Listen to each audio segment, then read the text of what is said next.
Om Swastiastu. Yang terhormat Bapak Ibu Tu Julianto, SEM SIAK sebagai pembimbing utama.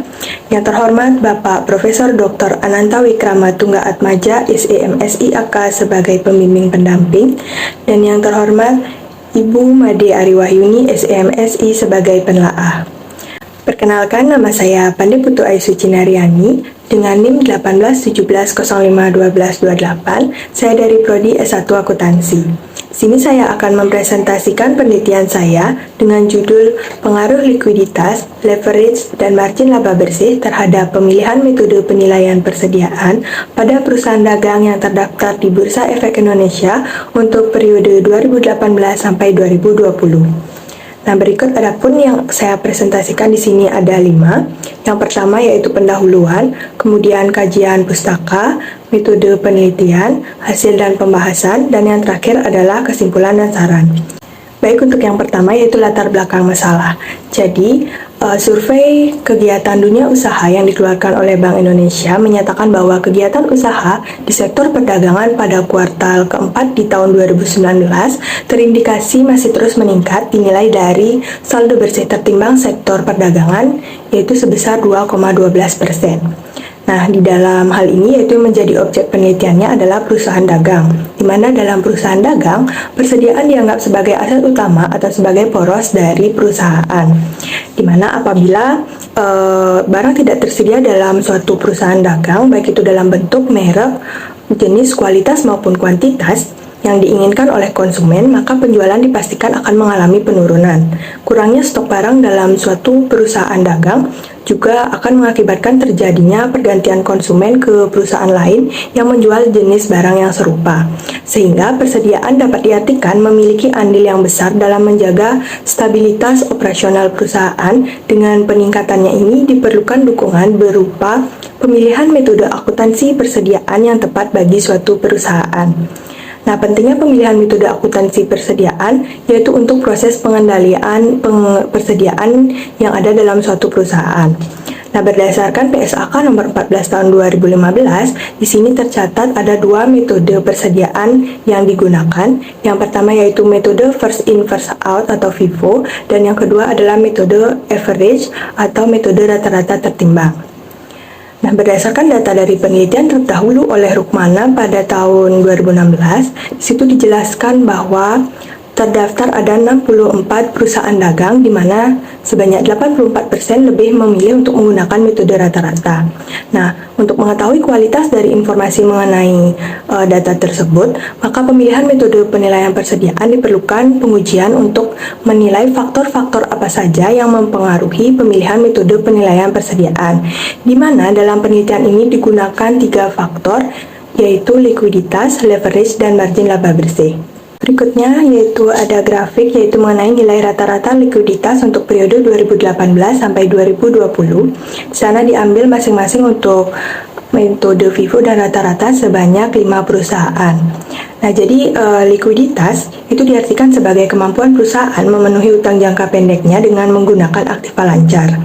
Nah, perusahaan dengan tingkat likuiditas yang tinggi biasanya cenderung memiliki kepastian akan kesanggupan melunasi kewajiban jangka pendeknya yang lebih besar.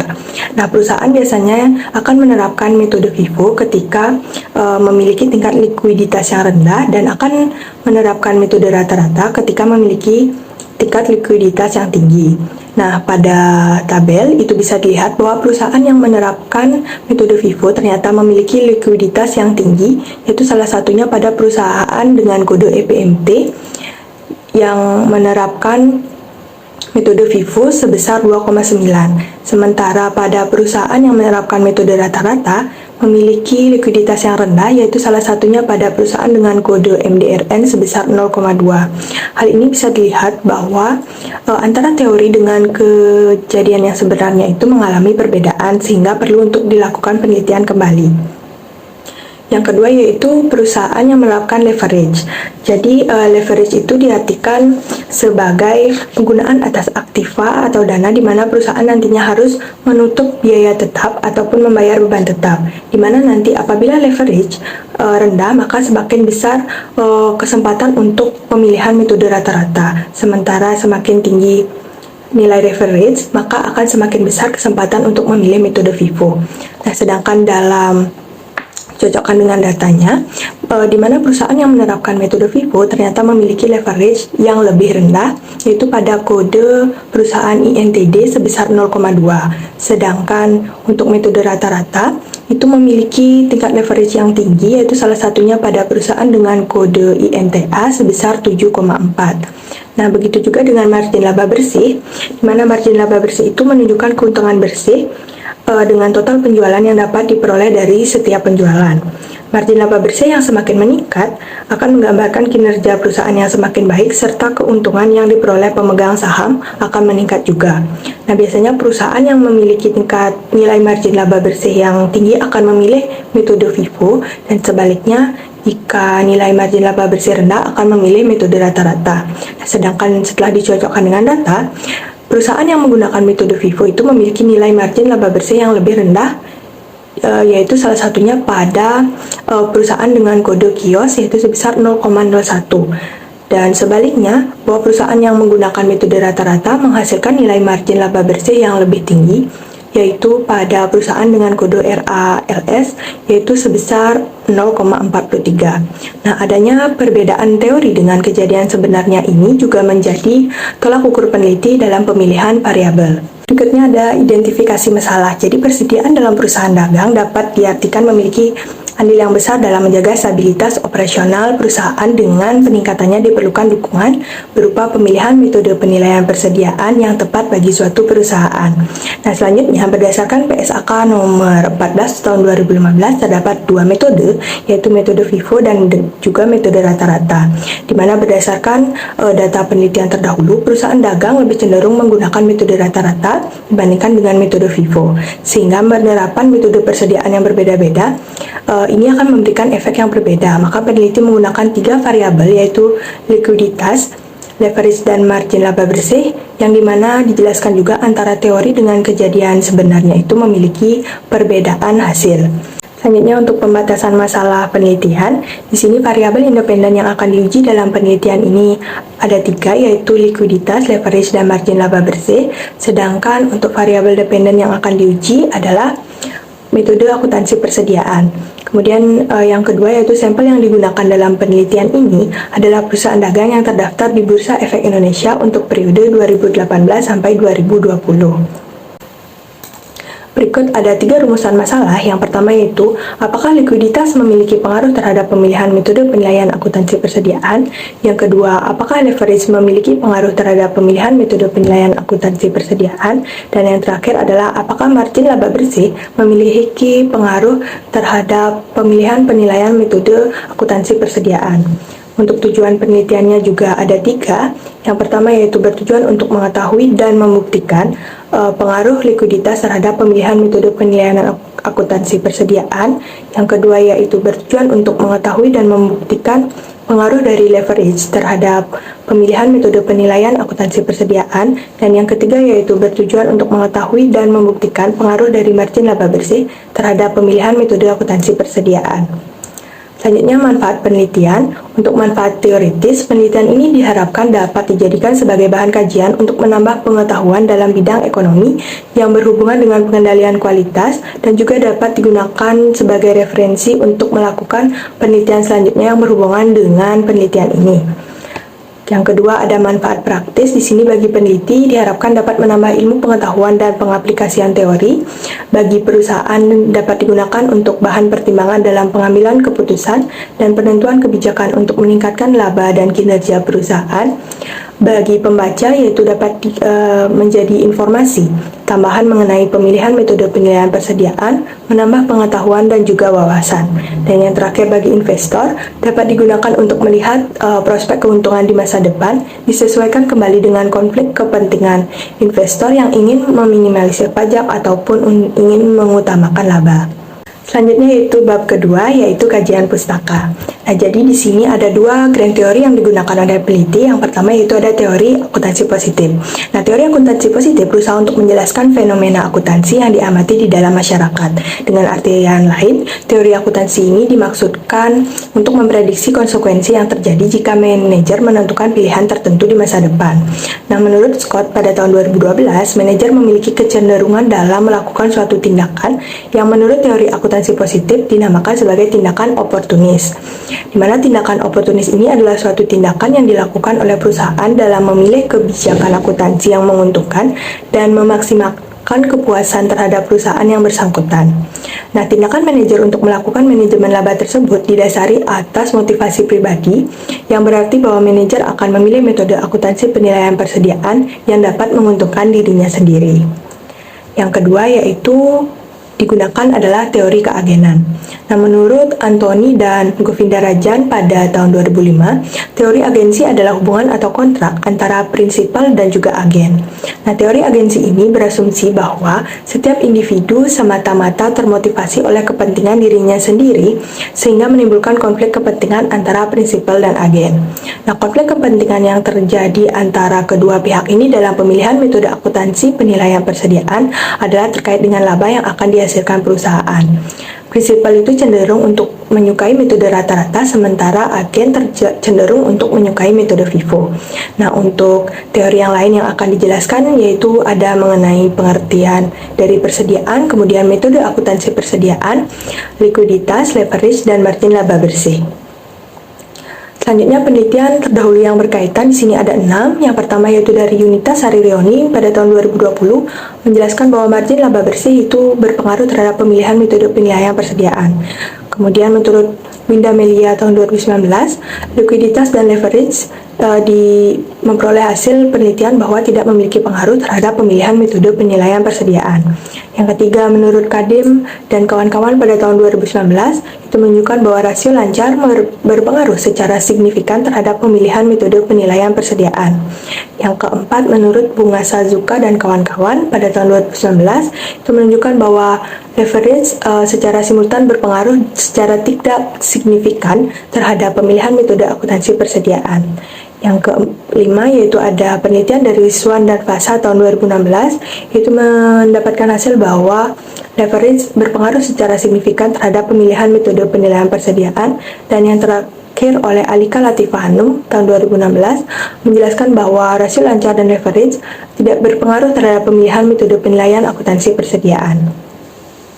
Berikutnya yaitu ada kerangka berpikir. Jadi di sini untuk kerangka berpikir di sini jelaskan bahwa ada 3 variabel, yaitu likuiditas sebagai variabel pertama atau X1, kemudian leverage sebagai variabel kedua atau X2, dan margin laba bersih sebagai variabel ketiga atau X3. Ini memberikan pengaruh terhadap metode akuntansi persediaan sebagai variabel Y.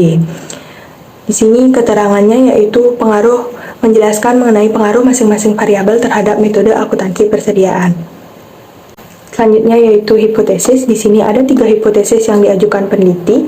Yang pertama, hipotesis pertama yaitu likuiditas berpengaruh positif dan signifikan terhadap pemilihan metode penilaian persediaan. Hipotesis kedua yaitu leverage berpengaruh positif dan signifikan terhadap pemilihan metode penilaian persediaan. Dan yang ketiga yaitu margin laba bersih berpengaruh positif dan signifikan terhadap pemilihan metode persediaan. Selanjutnya yaitu bab ketiga, yaitu metode penelitian. Yang pertama yaitu ada rancangan penelitian. Jadi variabel independen penelitian ini yang digunakan ada 3, yaitu likuiditas, leverage, dan margin laba bersih, dengan variabel dependennya adalah metode penilaian persediaan. Dimana dengan tahapan selanjutnya adalah dengan mengumpulkan data sekunder yang berupa laporan keuangan pada perusahaan dagang yang terdaftar di Bursa Efek Indonesia periode 2018 sampai 2020. Nah, data yang telah terkumpul akan diuji dengan menggunakan uji analisis statistik deskriptif, regresi logistik, dan pengujian hipotesis menggunakan software SPSS versi 25 sesuai dengan permasalahan yang diangkat. Di sini yang selanjutnya ada populasi dan sampel. Jadi jumlah perusahaan dagang yang menjadi sampel dalam penelitian ini adalah sebanyak 70 perusahaan, di mana penentuan sampel yang digunakan dalam penelitian ini berdasarkan kelengkapan data laporan keuangan perusahaan yang telah dilaporkan di Bursa Efek Indonesia untuk 3 periode, yaitu 2018 sampai 2020. Metode penentuan untuk sampel penelitian ini itu menggunakan purposive sampling, yaitu teknik penentuan sampel dengan kriteria tertentu. Nah, adapun kriteria dalam penelitian ini yang pertama yaitu perusahaan dagang yang terdaftar di Bursa Efek Indonesia yang mempublikasikan laporan keuangannya secara penuh selama 3 periode, yaitu 2018, 2019, dan 2020.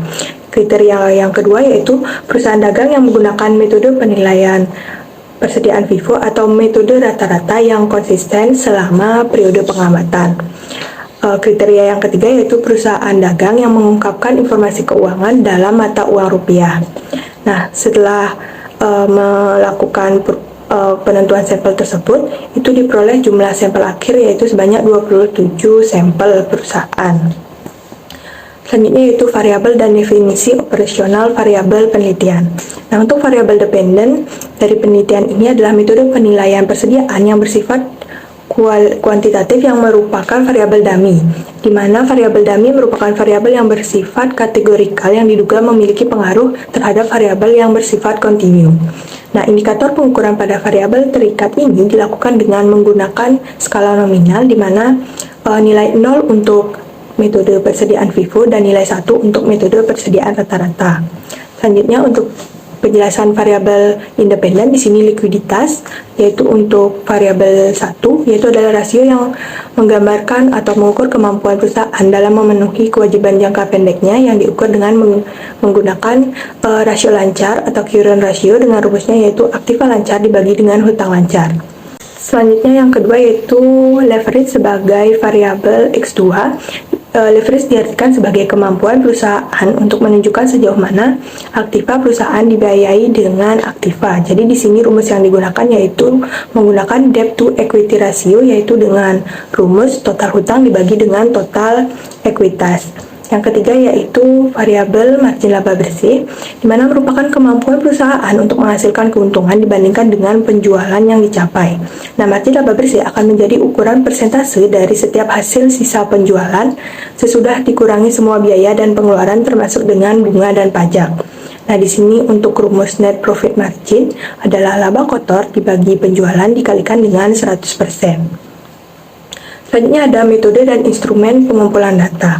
Nah, sumber data dari penelitian ini telah dijelaskan bahwa data sekunder, di mana data penelitian ini berasal dari laporan tahunan dan Sustainability Report yang telah dipublikasikan pada tahun 2018 sampai 2020 melalui sumber-sumber data yang diperoleh dari website Bursa Efek Indonesia yaitu www.idx.co.id.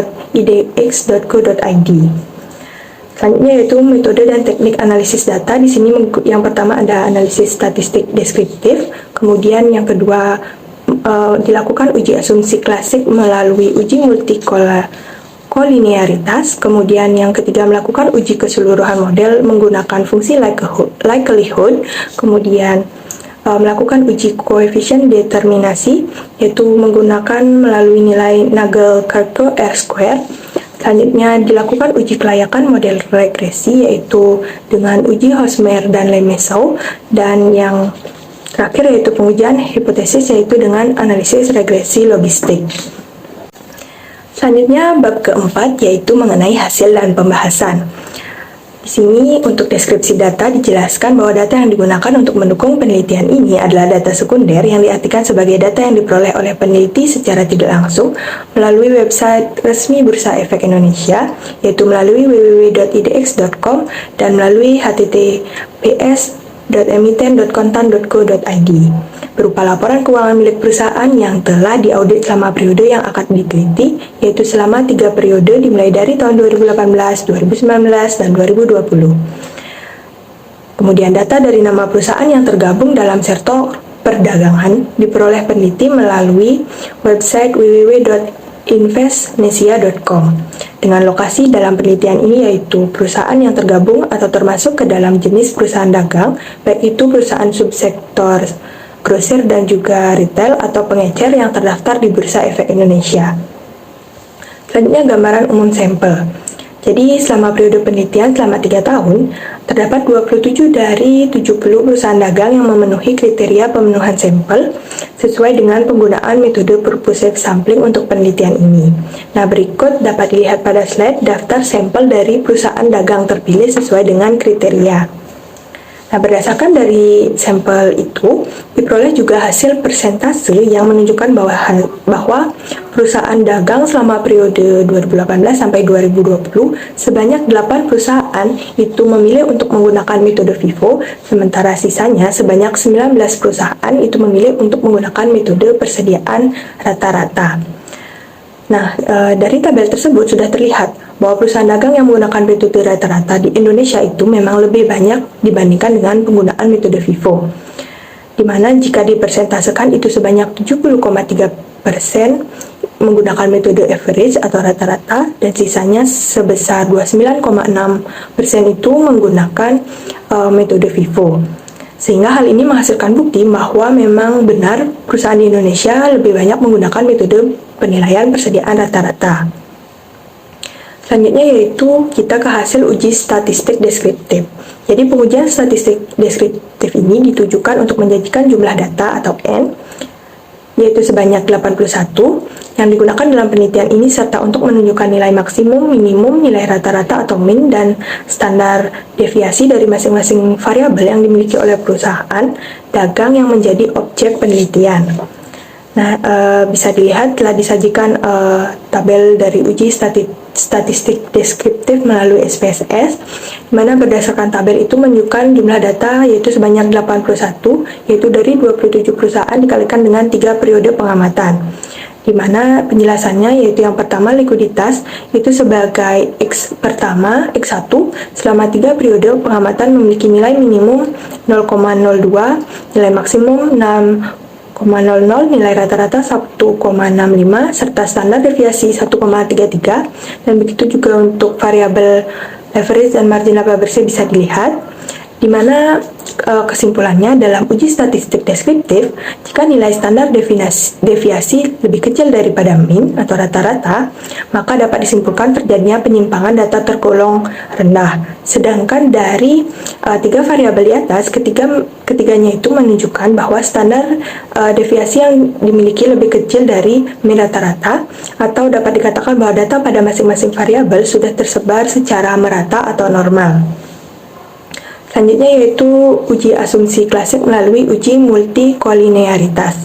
Nah, pengujian multikolinearitas dilakukan untuk menunjukkan adanya keterkaitan antara variabel independen, atau dalam artian lain, setiap variabel independen akan dijelaskan oleh variabel independen lainnya. Nah, dalam penelitian ini adalah dengan melihat nilai tolerance dan variance inflation factor atau FIV. Nah, apabila nanti data menunjukkan nilai tolerance yang lebih kecil dari 0,1 dan FIV lebih besar dari 10, maka hal ini akan menunjukkan adanya multikolinearitas pada data yang tinggi. Bisa dilihat pada tabel yaitu mengenai hasil uji multikolinearitas. Di sana menunjukkan bahwa nilai tolerance korelasi di antara variabel independen memiliki nilai lebih dari 0,1 dan nilai FIV kurang dari 10. Sehingga hal ini dapat disimpulkan menunjukkan bahwa model regresi yang digunakan dalam penelitian ini bebas dari multikolinearitas. Selanjutnya yaitu ada uji keseluruhan model dengan fungsi likelihood, di mana model dari statistik 2 log L ini dapat digambarkan melalui 2 nilai, yaitu yang pertama model yang hanya memasukkan konstanta, dan yang kedua yaitu model memasukkan konstanta dan variabel bebas. Di sana sudah disajikan 2 tabel. Jadi untuk nilai 2 L log L yang hanya memasukkan konstanta itu adalah sebesar 98,446, sedangkan nilai min 2 log L untuk model dengan konstanta dan variabel bebas adalah sebesar 84,960. Nah, penurunan nilai dalam min 2 log L menandakan bahwa model regresi ini semakin baik, di mana hal ini juga diartikan bahwa dengan adanya penambahan variabel bebas likuiditas, leverage, dan margin laba bersih ternyata dapat memperbaiki model fit. Berikutnya ada pengujian untuk koefisien determinasi, di di mana pengujian ini dilakukan untuk menguji sejauh mana variabel dependen dapat dijelaskan oleh variabel independennya. Di mana pengujian ini dilakukan atas dasar nilai pada Nagelkerke R-square yang digunakan untuk memastikan bahwa nilai data bervariasi dari 0 sampai 1. Nah, bisa dilihat pada tabel, itu menunjukkan bahwa nilai Nagelkerke R-square adalah sebesar 0,418. Ini diartikan bahwa variabilitas dependen, yaitu metode penilaian persediaan yang dapat dipengaruhi oleh variabilitas independen, likuiditas, leverage, dan margin laba bersih itu dipengaruhi sebesar 41,8%, sedangkan sisanya sebesar 58,2% itu dijelaskan oleh variabel-variabel di luar model penelitian. Selanjutnya ada menguji kelayakan model regresi. Di sini menggunakan Hosmer dan Lemeseau test yang digunakan untuk melakukan pengujian mengenai kecocokan atau kesesuaian data empiris yang digunakan terhadap model dengan tujuan yang diperoleh adalah tidak ada perbedaan yang terjadi antara model dengan data sehingga model bisa dikatakan fit.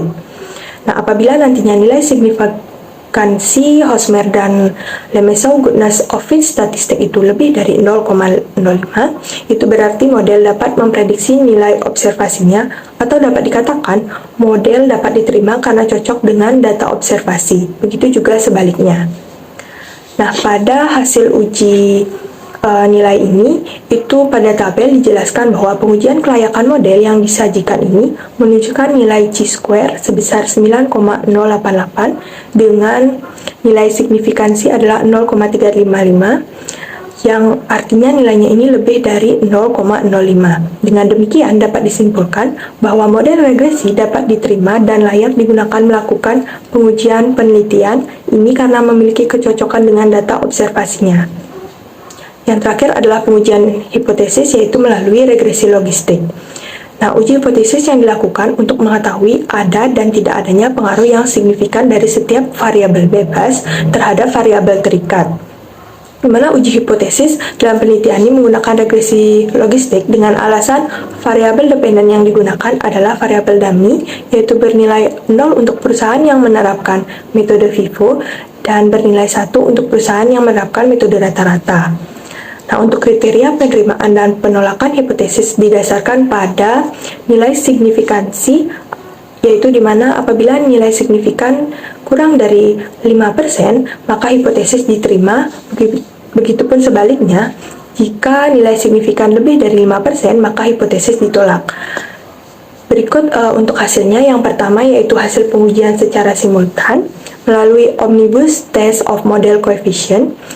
Di sana dijelaskan bahwa menunjukkan tingkat signifikan dari tabel itu sebesar 0,004, yang ini artinya kurang dari 0,05, sehingga ini diartikan bahwa likuiditas, leverage, dan margin laba bersih berpengaruh secara bersama-sama terhadap pemilihan metode penilaian persediaan.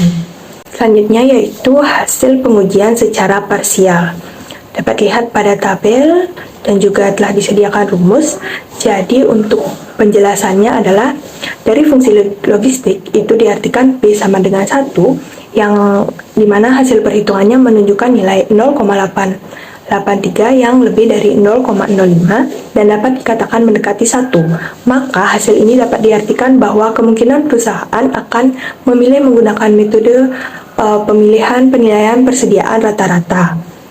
Yang kedua yaitu nilai konstanta sebesar minus 0,763, yang ini diartikan bahwa jika tidak dipengaruhi oleh likuiditas, leverage, dan margin laba bersih, maka besarnya metode penilaian persediaan adalah sebesar minus 0,763. Yang ketiga yaitu untuk koefisien regresi likuiditas perusahaan, yaitu sebesar 0,437. Ini artinya jika variabel likuiditas naik satu satuan, sementara variabel independen lainnya tetap, maka akan menyebabkan kenaikan sebesar 0,437 pada metode penilaian persediaan. Begitu juga dengan koefisien regresi leverage dan margin laba bersih. Nah, selanjutnya berdasarkan tabel, itu hasil pengujian hipotesis yang telah dilakukan jawabannya adalah berikut ini. Yang pertama, hipotesis pertama, yaitu variabel likuiditas menunjukkan nilai signifikasi sebesar 0,041, yang ini artinya lebih kecil dari tingkat signifikasi 0,05. Ini berarti hipotesis diterima. Penerimaan hipotesis ini menunjukkan bahwa likuiditas berpengaruh secara signifikan terhadap metode penilaian persediaan. Kemudian hipotesis yang kedua, itu leverage memperoleh nilai signifikansi sebesar 0,049. Ini nilainya masih lebih sedikit kecil dari 0,05, yang ini juga diartikan hipotesis diterima, di mana penerimaan hipotesis menunjukkan bahwa leverage berpengaruh secara signifikan terhadap metode pemilihan penilaian persediaan. Hipotesis yang ketiga, itu margin laba bersih yang menunjukkan nilai signifikan 0,006, yang ini nilainya jauh lebih kecil dari nilai signifikan 0,05, yang berarti juga hipotesis diterima, di mana penerimaan hipotesis menunjukkan bahwa margin laba bersih berpengaruh secara signifikan terhadap metode penilaian persediaan. Selanjutnya adalah pembahasan hasil penelitian. Yang pertama, pengaruh likuiditas terhadap pemilihan metode penilaian persediaan. Berdasarkan hasil uji hipotesis yang ditunjukkan tadi, itu nilai signifikasi dari likuiditas itu sebesar 0,041, yang dibandingkan dengan tingkat signifikan 5% memiliki nilai yang lebih kecil. Nah, sesuai dengan penjelasan sebelumnya, bahwa nilai likuiditas yang tinggi menunjukkan semakin baik kemampuan yang dimiliki oleh perusahaan dalam melunasi seluruh kewajiban jangka pendek atau hutang yang segera jatuh tempo pada saat ditagih keseluruhannya dengan aktiva lancar. Nah, tingginya tingkat likuiditas perusahaan juga dapat memberikan kesan yang baik serta dapat meningkatkan kepercayaan diri dari pihak kreditor sebagai pemberi pinjaman. Nah, dalam langkah selanjutnya, pihak kreditor akan lebih merasa aman untuk memberikan pinjaman kepada perusahaan, di mana perusahaan yang memiliki tingkat likuiditas yang tinggi itu akan memiliki kesempatan atau peluang yang lebih besar juga dalam memilih metode persediaan rata-rata, karena akan menghasilkan laba yang rendah dan juga perusahaan dapat melakukan penghematan pajak atau tax saving. Sebaliknya, rendahnya nilai likuiditas akan menunjukkan kurangnya kemampuan perusahaan dalam melunasi kewajiban jangka pendeknya, yang tentunya akan berdampak pada kepercayaan kreditor, di mana kondisi seperti ini menunjukkan bahwa kondisi keuangan perusahaan kurang baik, sehingga kesempatan pemilihan metode penilaian persediaan FIFO akan semakin besar untuk digunakan sebagai perantara dalam penghasil laba yang lebih besar dan perusahaan memiliki kinerja yang lebih baik. Yang kedua yaitu pengaruh leverage terhadap pemilihan metode penilaian persediaan. Nah, jadi ketika leverage perusahaan tinggi, maka liabilitas perusahaan juga tinggi, di mana dengan hutang yang tinggi, maka perusahaan otomatis akan berusaha untuk menaikkan total aset dengan cara memilih metode penilaian persediaan yang dapat menambah total aset. Nah, perusahaan akan memilih metode persediaan FIFO ketika terjadi inflasi karena akan dapat menaikkan persediaan akhir yang akan berdampak pada naiknya aset lancar. Selain itu, dengan metode FIFO, perusahaan akan memiliki tingkat laba yang tinggi sehingga kemampuan untuk membayar hutang akan naik. Sedangkan sesuai penelitian ini, leverage menghasilkan nilai signifikan yang sedikit lebih kecil dari 0,05, yaitu sebesar 0,049, diartikan sebagai hasil leverage rendah, sehingga pemilihan perusahaan itu memilih metode rata-rata untuk penerapan di perusahaan. Yang ketiga, pengaruh margin laba bersih terhadap pemilihan metode penilaian persediaan. Nah, perusahaan dengan tingkat margin laba bersih yang tinggi itu dinilai mampu untuk mendapat perhatian luas dari kalangan konsumen, media, bahkan juga pemerintah dan regulator, sehingga menyebabkan adanya biaya-biaya lain yang mulai muncul. Berdasarkan teori tersebut, dapat diketahui bahwa perusahaan dengan tingkat margin laba bersih yang tinggi cenderung akan memilih metode rata-rata, di mana hal ini sesuai dengan penelitian ini karena dengan menggunakan metode rata-rata akan menghasilkan laba yang lebih rendah dibandingkan dengan FIFO, sehingga dapat terhindar dari biaya politis, salah satunya yaitu perusahaan dapat melakukan tax saving atau penghematan pajak. Selanjutnya, bab yang terakhir yaitu kesimpulan dan saran. Untuk kesimpulan, berdasarkan hasil penelitian dan pembahasan yang telah dipaparkan, maka dapat disimpulkan yang pertama, hipotesis pertama diterima, yaitu likuiditas berpengaruh positif terhadap metode penilaian persediaan, di mana hal ini ditunjukkan melalui hasil uji regresi logistik secara parsial yang menunjukkan bahwa likuiditas memiliki nilai signifikansi sebesar 0,044 yang lebih kecil dari 0,05. Nah, artinya dalam penelitian ini, menunjukkan bahwa pemilihan metode penilaian persediaan perusahaan dipengaruhi oleh besar kecilnya nilai likuiditas. Yang kedua, hipotesis kedua juga diterima, yaitu leverage berpengaruh positif terhadap metode penilaian persediaan, ditunjukkan oleh hasil regresi logistik yang memperoleh nilai signifikasi sebesar 0,049 yang masih lebih kecil dari 0,05, di mana artinya dalam penelitian ini menunjukkan bahwa pemilihan metode penilaian persediaan dipengaruhi oleh besar kecilnya nilai leverage. Yang ketiga, hipotesis ketiga diterima, yaitu margin laba bersih berpengaruh positif terhadap metode penilaian persediaan, di mana hal ini ditunjukkan oleh hasil uji regresi logistik yang menunjukkan nilai signifikan sebesar 0,006 yang masih lebih kecil dari 0,05, di mana artinya dalam penelitian ini menunjukkan bahwa pemilihan metode penilaian persediaan perusahaan dipengaruhi oleh besar kecilnya nilai margin laba bersih. Yang keempat, pengujian secara simultan menunjukkan bahwa likuiditas, leverage, dan margin laba bersih berpengaruh secara bersama-sama terhadap metode penilaian persediaan, di mana hasil ditunjukkan oleh uji dalam uji Omnibus Test of Model Coefficient yang menunjukkan nilai signifikan ketiga variabel sebesar 0,004 yang masih lebih kecil dari 0,05, di mana artinya penelitian ini menunjukkan bahwa pemilihan metode penilaian persediaan dapat dipengaruhi oleh besar kecilnya likuiditas, leverage, dan margin laba bersih dalam suatu perusahaan. Berikutnya adalah saran. Di sini ada 3 saran yang akan diberikan oleh peneliti. Yang pertama yaitu saran untuk perusahaan. Jadi dalam pemilihan metode penilaian persediaan, manajer harus benar-benar memperhatikan kondisi perusahaan dengan memperhatikan faktor-faktor yang dapat mempengaruhi pemilihan metode penilaian persediaan sesuai dengan kebijakan perusahaan yang berlaku, sehingga nantinya akan tetap memberikan keuntungan bagi perusahaan serta memberikan dampak positif melalui peningkatan nilai perusahaan. Selanjutnya, yang kedua, saran untuk akademik. Jadi semoga hasil penelitian ini diharapkan mampu memberikan kontribusi dalam pengembangan ilmu pengetahuan dalam bidang ekonomi akuntansi, khususnya mengenai akuntansi persediaan, bahwa hendaknya dalam pemilihan metode penilaian persediaan harus selalu disesuaikan dengan kemampuan perusahaan yang akan dijadikan sampel. Yang terakhir yaitu saran untuk peneliti selanjutnya. Di sini ada beberapa saran yang akan diberikan. Yang pertama yaitu peneliti selanjutnya hendaknya melakukan penelitian lebih dari 4 periode, karena periode pengamatan yang lebih lama dapat menjelaskan variabilitas data yang lebih sebenarnya. Yang kedua, perluas uji review dengan menggunakan perusahaan yang memilih untuk menggunakan 2 metode kombinasi antara FIFO dan rata-rata atau antara identifikasi khusus dan juga rata-rata untuk menghitung persediaannya selama periode pengamatan agar menjadi penelitian yang lebih menarik.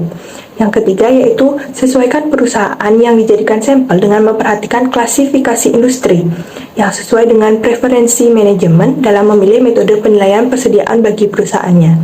Yang terakhir, gunakan lebih banyak variabel independen yang lain yang diharapkan memiliki pengaruh yang lebih pada nilai perusahaan seperti rasio perputaran persediaan, HPP, ukuran perusahaan, margin laba kotor, dan variabel-variabel lain. Baik, sekian yang dapat saya sampaikan dalam presentasi kali ini. Saya mohon maaf apabila ada kesalahan. Om Santi Santi Santi Om.